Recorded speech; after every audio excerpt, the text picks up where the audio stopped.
Our lesson for today is about arithmetic series. So what is our objective?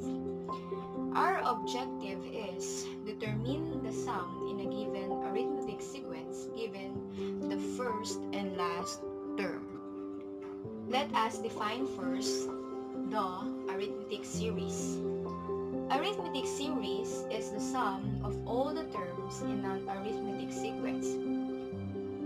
The formula to be used given the first and last term is S sub n equals n over 2 times a sub 1 plus a sub n, where n is the number of terms, a sub 1 is the first term, and a sub n is the last term. Or we can use the other formula, which is S sub n equals n over 2 times the quantity 2a sub 1 plus quantity n minus 1 times d, where a sub 1 is the first term of the series, a sub n is the indicated last term of the series, d is a common difference, n is the number of terms to be added, and s sub n is the sum of the n terms of the series. Let us have an example number 1. Find the sum of the first 6 terms of the arithmetic sequence 1, 5, 9, 13, 17, 21, and so on. The first 6 terms of the arithmetic sequence 1, 5, 9, 13, 17, 21, and so on. First thing that we're going to do is to list the known information. What is our a sub 1? Our a sub 1 is 1, or the first term. What is our last term, or the a sub n? That is 21. And the value of n, or the number of terms, is 6. 1, 2, 3, 4, 5, 6. Now let us solve for the sum using the formula S sub n equals n over 2 times the quantity a sub 1 plus a sub n. Let us substitute the following given.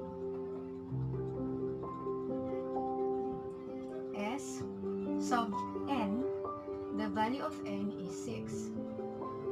Substitute the value of n, 6. Copy the rest, 2. Open parenthesis, what is our first term? That is 1. Plus our n term, or a sub n, which is 21. Let us solve. 6 divided by 2 is 3. 1 plus 21 is 22. 3 times 22 is 66. So, the sum of the first 6 terms of the arithmetic sequence 1, 5, 9, 13, 17, 21 is 66. Let us have another example, number 2. Find the sum of the first 21 terms of the arithmetic sequence 3, 10, 17, and so on. So we're going to find the first 21 terms.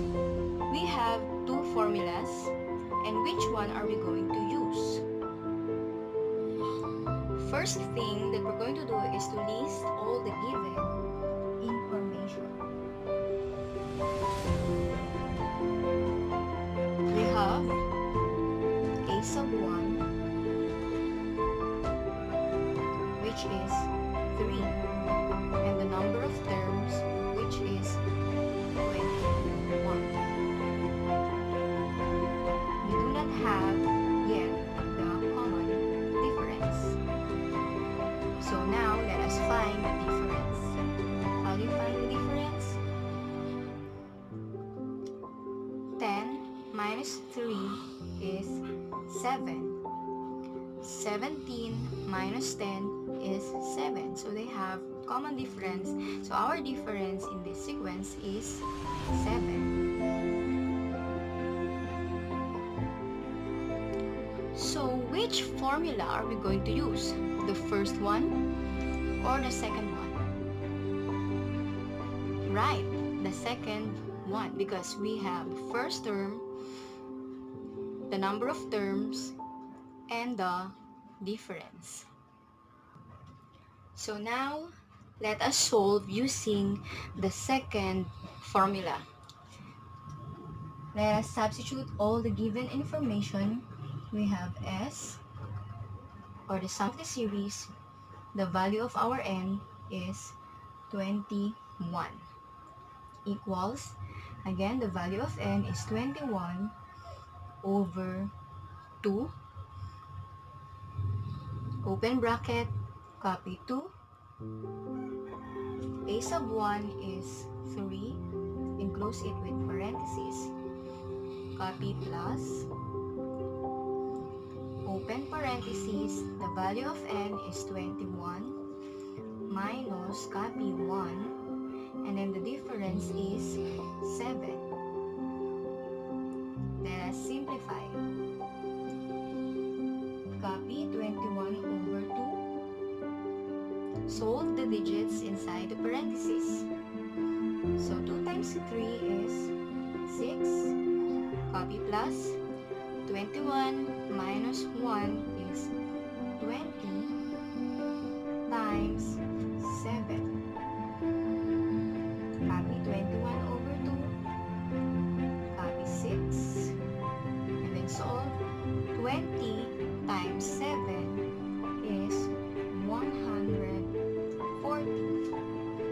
Copy 21 over 2 times,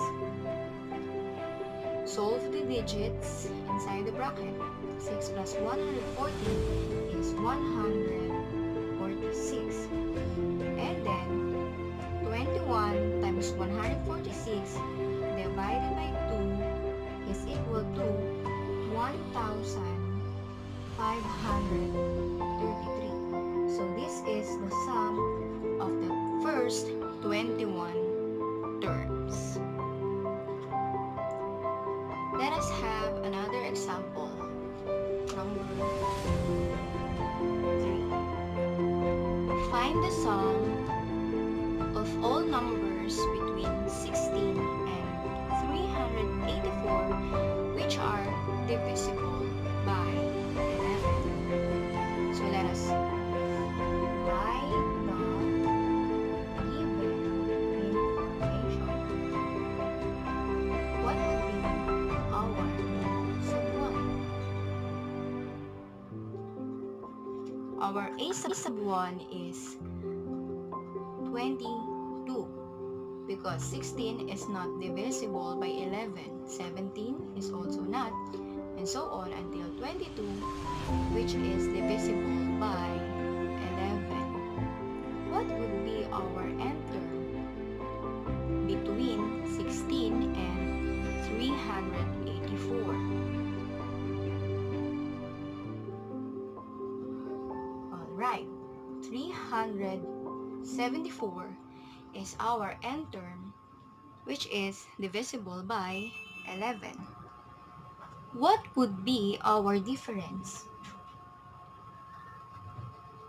That is 11, because the numbers between 16 and 384, which are divisible by 11. So 22 minus 11 is 11, and then the difference between the numbers which is divisible by 11 is 11. Now, the second step that we're going to do is to determine how many terms are divisible by 11 between 16 and 384 using the formula, the general formula, which is a sub n equals a sub 1 plus quantity n minus 1 times t. If a sub 1 is 22, a sub n is 374, and d is 11, we have to substitute all the given value. Let us now substitute. A sub n is 374. Our first term is 22 plus, we don't have the value of n because we are looking for the number of terms, which is n. So, copy n minus 1, then the difference is 11. Now, simplify. Copy 374. Solve before we simplify. So, 22. And then, 11 times n, it is positive 11n. 11 times negative 1 is 11. Copy 374. And then, combine the like terms. 22 minus 11 is 11. Copy the remaining 11. Simplify. Transpose positive 11 to the other side. It will become negative 11. And then, copy 11n. 374 minus 11 is 363 equals 11n. To remove 11, we should divide both sides by 11 to cancel out 11. Now we can have the number of terms when we divide this one. 363 divided by 11 is 33. So, we now have the number of terms, which is 33. But which formula are we going to use? The first formula or the second formula? We have the first term, difference, and term, and the number of terms. We can use both formula. So, we have a sub 1, a sub n, and the value of n. I can use this one. And we can also use this one because we have given a sub 1, difference, a sub n, and the value of n. So, to make it short, let's use the first formula. S sub n equals n over 2 times the quantity a sub 1 plus a sub n. Substitute the given formula, and the given information. N is 33. Copy 2 times the first term is 22 plus the n term 374. Now let us simplify. Copy 33 over 2 and then solve. 22 plus 374 is 396. 33 times 396 and divided by 2. And the sum of the first 33 terms is 6,534. Therefore, the sum of all the numbers between 16 and 384, which are divisible by 11, is 6,534. So, let us always remember that an arithmetic series is the indicated sum of the terms of an arithmetic sequence. We have two formulas that we can use depends in our given information. The first formula, which is S of n equals n over 2 times open parenthesis a sub 1 plus a sub n close parenthesis, and the other formula is S of n equals n over 2 open bracket 2 times a sub 1 plus open parenthesis n minus 1 close parenthesis times the close bracket. So that's all for today.